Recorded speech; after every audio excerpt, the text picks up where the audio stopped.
Hello, de retour sur Les Anges en parlent.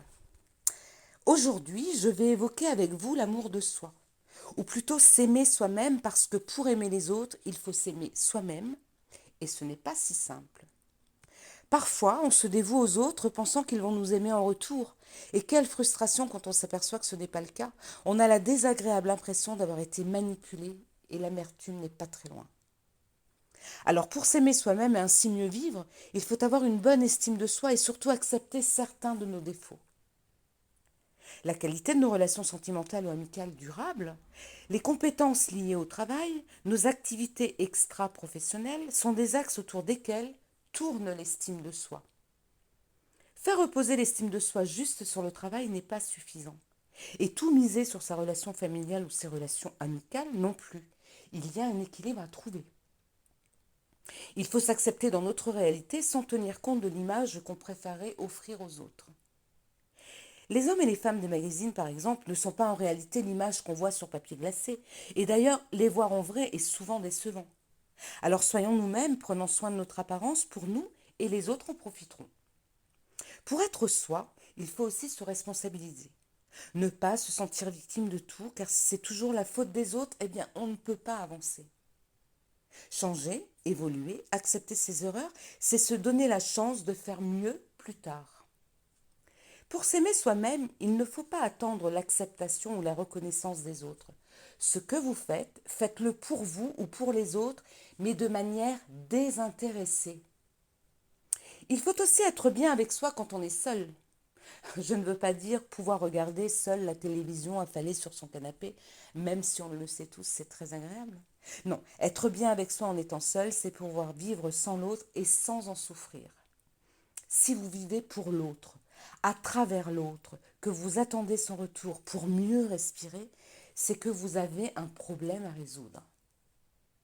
Être en connexion avec ses besoins est tout aussi important et bien évidemment, ne pas toujours faire ce que les autres veulent. Il faut savoir dire non.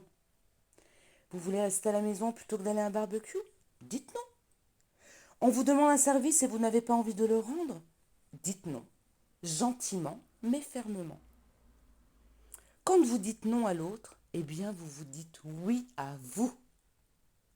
Lorsque vous êtes contrarié, dites les choses, ne restez pas sur des non-dits qui laissent à l'autre l'autorisation d'interpréter et surtout de se tromper. Et oui, personne n'est dans votre tête. Trouvez des compromis car vous ne pouvez pas toujours imposer votre volonté. Ne faites pas d'auto-sabotage. D'ailleurs, n'hésitez pas à revoir la capsule sur ce sujet si vous vous sentez concerné. Sachez aussi accepter des critiques constructives. Elles nous permettent de progresser et d'accepter nos échecs. Certains disent que l'échec n'existe pas, qu'il n'y a que des leçons. D'accord, il faut juste les retenir pour ne pas les reproduire. Si vous avez des projets, des rêves, donnez-vous des objectifs accessibles en tenant compte de vos compétences, celles que vous pouvez acquérir et aussi l'énergie que vous pouvez leur consacrer.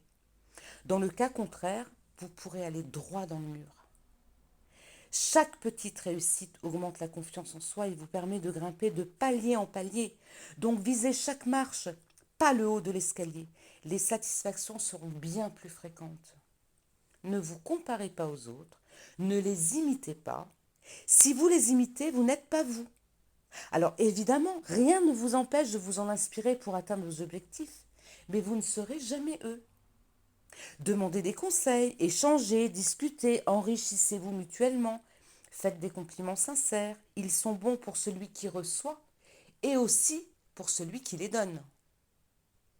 Pour clore ce sujet, pardonnez-vous vos erreurs. Pardonnez celles des autres. Félicitez-vous de temps en temps.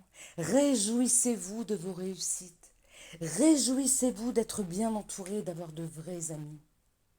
Se rappeler ce que l'on a, l'authenticité des sentiments des gens qui nous entourent, le chemin que l'on a parcouru, les embûches que l'on a surmontées, est un bon moyen de s'aimer. Voilà, j'espère que cette vidéo vous sera utile. Je vous dis à très vite pour un sujet surprise. Bye bye.